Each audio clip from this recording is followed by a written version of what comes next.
Welcome back to Wong Academy. So here we are in section B of the RGS paper. The first question here, arrange the following numbers from largest to smallest. Well, let's have a look to see which are the largest. Let's start from the left-hand side. You can see they're all sevens, so they're all the same. The second number, here we got a 9, 7, 9, and here 7, 9 as well. So these two are bigger than the other two. Let's have a look at the third number here. That's a 6 and that's an 8. So that's the biggest number. Let's put that as the biggest number there. All right. This here will be the second largest number. So let's put it there. All right. Now let's have a look at the remaining two numbers. We've got a 7, 8, 9. Here we've also got 7, 8, 9. So let's look at the fourth number. That's a 6 versus a 4. So that there will be the third largest, and that would be the fourth largest, or rather the smallest. All right. Let's have a look at this next question here. This next question here says 5/7 of a number is 60. What is half of the number? Now remember from a previous question, we had something leading to something else, so that's 60. All right. What then is half? So whenever we have some kind of a design like this, we then have 60 divided by this number here, multiplied by that number. Right? 60 divided by 5/7 times a half. We go anti-clockwise that way. So 60 divided by 5/7 multiplied by a half. Right? Let's see how we can simplify that. 60 divide is actually becomes a multiply, so 60 times 7 divided by 5 times a half equal to 60 times 7. Well, what's 6 times 7? 6 times 7 is 42, 4200, divided by 5 times 2 is 10, and therefore the answer here is 420 divided by 10 is equal to 42. And there we have the correct answer there. All right. Now let's have a look at this last question here on page 9. We have 6.2 is equal to some calculation here plus a question mark in the box. So let's write that out again. 6.2 is equal to 5.91 minus 4.28 plus the question mark in the box. All right. Let's bring this over to the other side. So we have 6.2, that's a positive, so we have a negative 5.91. Let's bring this over to the other side as well. That's a negative, so we have plus 4.28 when we bring this over to the other side of the equal sign. Now the thing to remember here is that every number has a sign before it. So this number here is actually negative 4.28. We bring it to the other side of the equal sign, becomes positive 4.28, equal to what's remaining is the question mark. All right. So let's add this together. We've got 6.2. Let's do the plus first, 4.28. So that becomes 8, 4, and 10. All right. So we got 10.48. 10.48 minus 5.91. So 8 minus 1 is 7. Let's say there's a 9 and there's a 14. 14 minus 9 is 5. 0.9 minus 5 is 4. 4.57. And that's the correct answer there. Here on page 10, we have the first question, which is 26.25 divided by 300. Well, let's see if we can do a long division for this one. Okay, so we're going to do a long division. We're going to put there 300 divided by 26.25, and we just add a couple of zeros there, a few zeros there, because we're not sure how many decimal places that will go into. All right. Okay, so We know 300 doesn't go into 26, it doesn't go into 262 even, so it goes into this number here, right? That whole number there. Let's put that as 0, 0, 0, decimal places lined up, so it's 0. Okay, so how many times does 300 go into 2,625? Well, we know 3,000 times 8. 3,000 times 8 will give you 2,400, right? So 2,400, we want to see what the remainder is. We have 2,625 minus 2,400. We get there 25, 225, all right? So 225, that's 225, right? 2250. All right, there's a carryover. Carryover is 225. So 2250.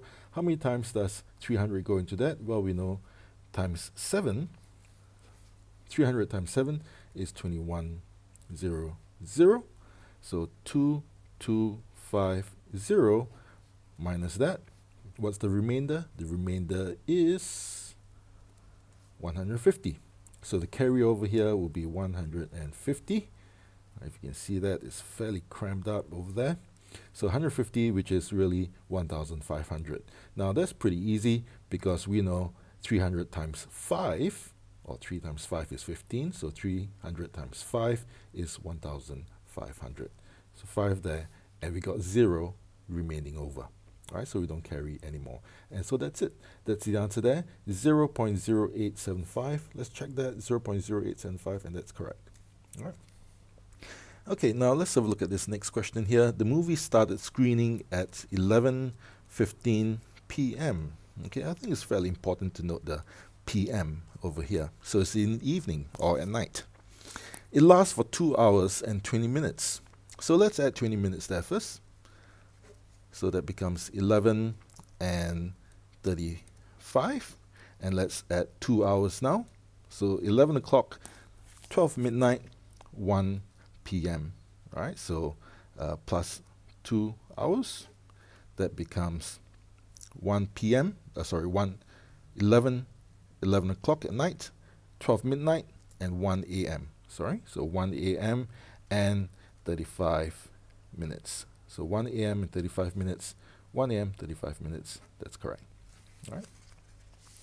Let's have a look at this last question here on page 10. The volume of the cuboid shown below is simply 6 times 2 times 4. So 6 times 2 is 12. 12 times 4 is equal to 48. All right. 6 times 2 will give you 12. And 12 times 4 is 48. And that's 48 centimeter cubed. On to the next page. Okay, on page 11, let's have a look at this first question. The average age of 3 pupils is 12 years old. So let's write that. Let's say A is the first pupil, B is the second pupil, and let's say C is the third pupil. So A plus B plus C divided by 3 is equal to 12 years old. All right. So A plus B plus C is equal to, multiply both sides by 3, is equal to 36 in total. All right. So we know that the youngest pupil is 7 years old. So let's say one of them is 7 years old. So 7 plus B plus C is equal to 36. Therefore, B plus C, let's say 2 of the pupils, minus 7 from each side, so that's 29. So B plus C is equal to 29. That's 36 minus 7. All right. And the average is quite simply the average of the 2 pupils. The average of B and C is quite simply B plus C divided by 2 equals 29 divided by 2. And 29 divided by 2 is quite simply 14.5. All right, so that's the average age of the 2 pupils. 14.5 is the correct answer. Now let's have a look at this next question here, question 2. We know that the area of a circle is equal to pi r squared. All right.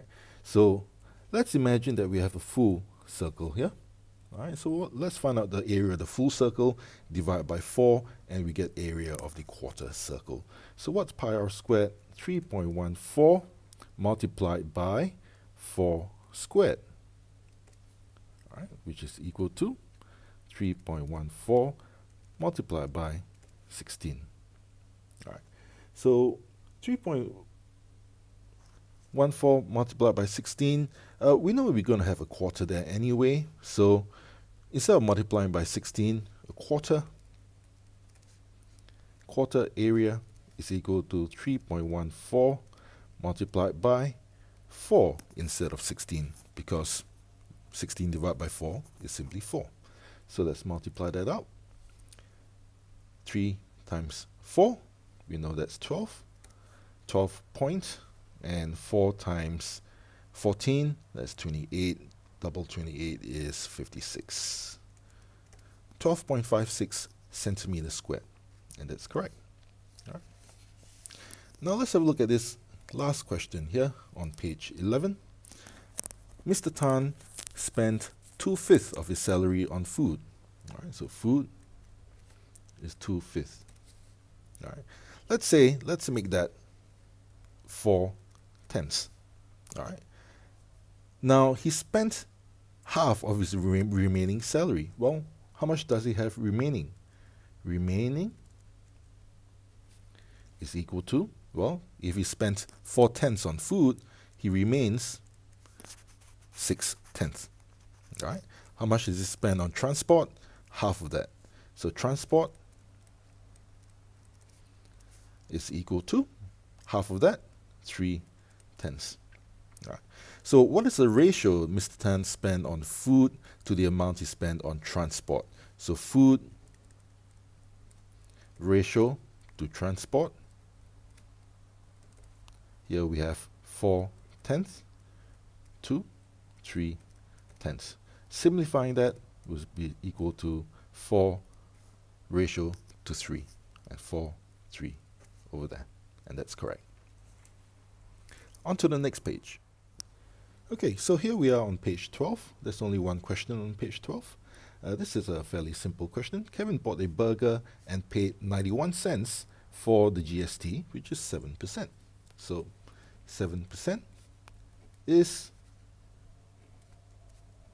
0.91 or 91 cents. What then is 100%? Right. So again, we have a very similar structure to what we've seen before. The answer here will be this divided by this multiplied by this, right? Going anti-clockwise. So 0.91 divided by 7 multiplied by 100. Right? Well, let's multiply by 100 first. So 91. Right? 0.91 times 100 is 91 divided by 7.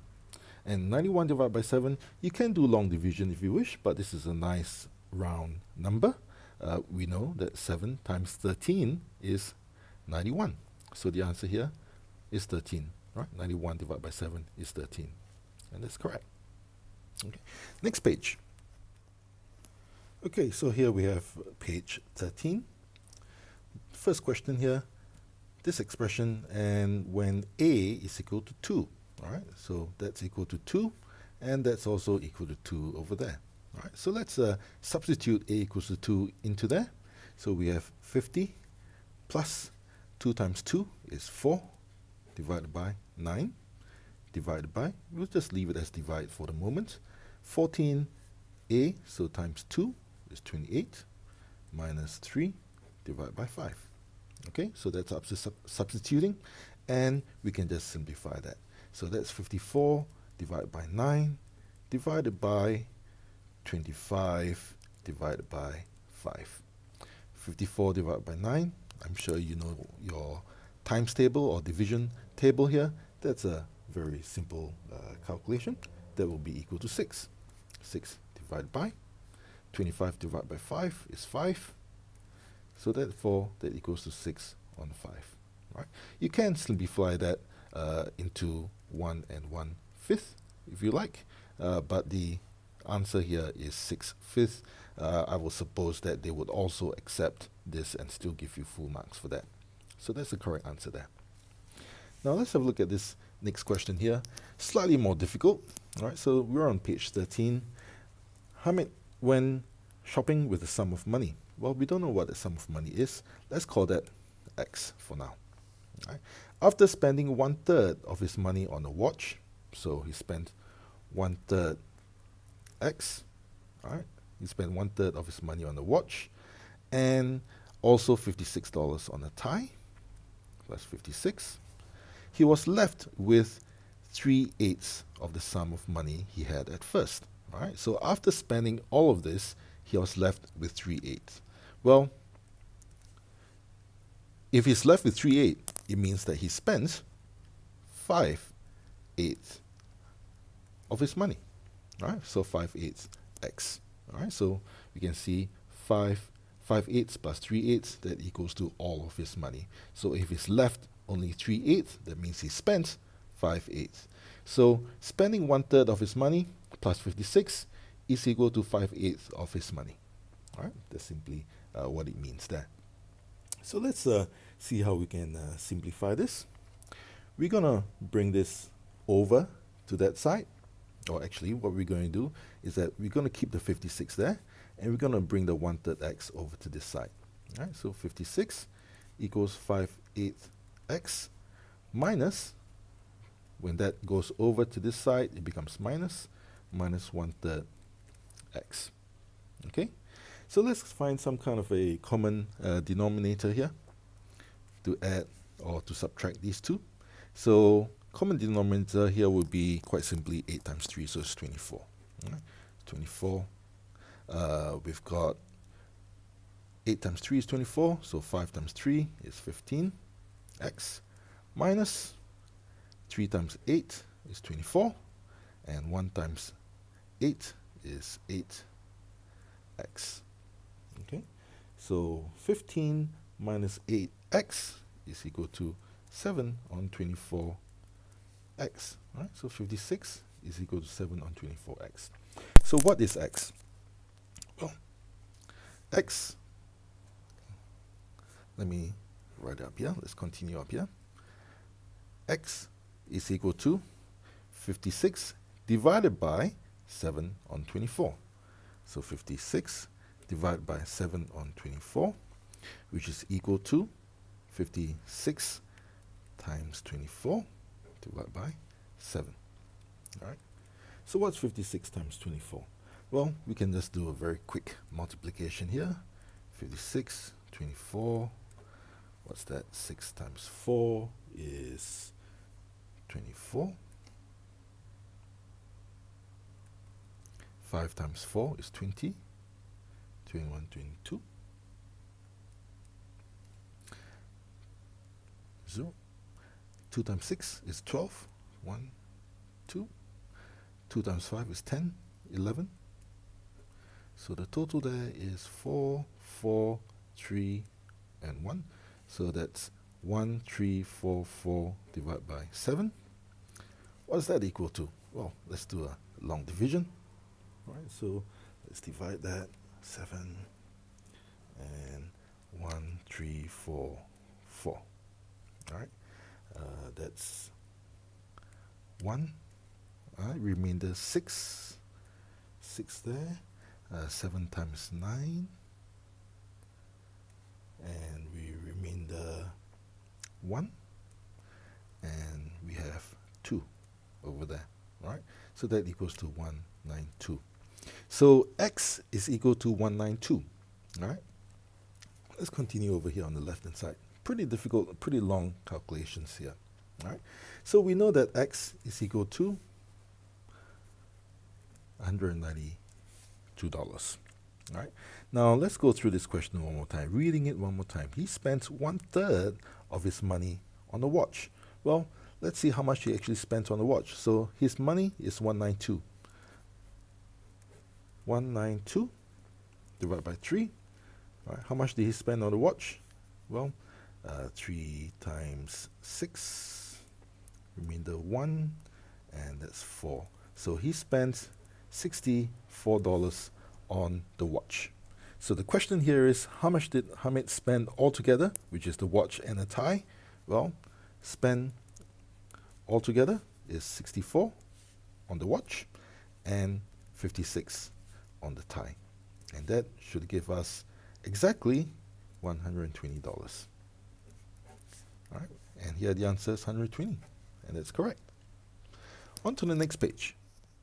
So here we are on page 14. 13 square cards of identical size. I think that's the key word here. Identical size are placed without overlapping to form the composite figure below. Find a perimeter of the composite figure. Okay, so here we've got the different squares or cards rather. Okay, so we can see here we've got 1, 2, 3, 4, the height of 4 identical cards, which means that quite simply the height of each are 2. All right, and the width here, let's count how many we've got. 1, 2, 3, 4, 5, 6, 7. So we've got 7 equals to 14 centimeters. We also know that each of these here are also 2. All right, so the height of the card is 2 and the width of the card is 2. So let's just count how many we've got. We've got here 1, 2, 3, 4, 5, 6, 7, 8, 9, 10, 11, 12, 13, 14, 15, 16, 17, 18, 19, 20, 21, 22, 23, 24, 25, 26, 27, 28, 29, 30, 31, 32, 33, 34, 35, 36, 37, 38, 39, 40, 41, 42, 43, 44, 45, 46, 47, 48, 49, 50, 51, 52, 53, 54, 55, 56. 56 is the perimeter, and that's correct. All right. Now let's have a look at this second question here on page 14. The figure below ABC is a isosceles triangle. Find the sum of these two angles x and y. Well, when we have an isosceles triangle, we know that these two angles are exactly the same. So we also know that all angles in a triangle equal to 180, which means that 180 minus 50, we've got 130 left, 130 degrees left. That has to be split into these two, and these two are equal angles. So that will be 65 degrees, and that's also 65 degrees, being half of 130. Now the next rule that we know is that in a circle, we have 360 degrees. All right. So what then is this angle here on the opposite side of 65 degrees? It's simply equal to 360 minus 65 degrees, which is equal to 295 degrees. So that's 295 degrees, and that's also 295 degrees. What's the sum of those two angles? Add those two together. We know 300 plus 300 is 600. 600 minus 5 and minus 5 is 590. And that's correct. Next page. Okay, so this is page 15, and we've got the last question here on this section. Let's read this question and let's see if we can convert this into some equations. All right. So Steph and Angie went on a vacation with the same amount of money. Well, we don't know what amount of money this is yet, so let's call this X. All right. So they have the same amount of money. Let's call it X. Each day, Steph spent 230, while Angie spent 190. All right. At the end of the vacation, they had these amounts left.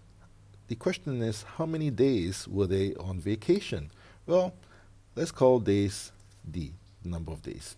All right. So let's have a look firstly at Steph. And then later we're going to look at Angie.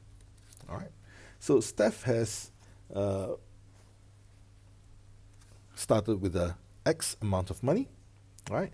And each day she spends $230. So minus $230 each day, so times D each day. And we have there equal to, right? She had $240 left. So how much she started with, which is X, minus how much she spent, 230 times each day, minus what she spent equals to 240. Now let's convert Angie's behavior into a equation.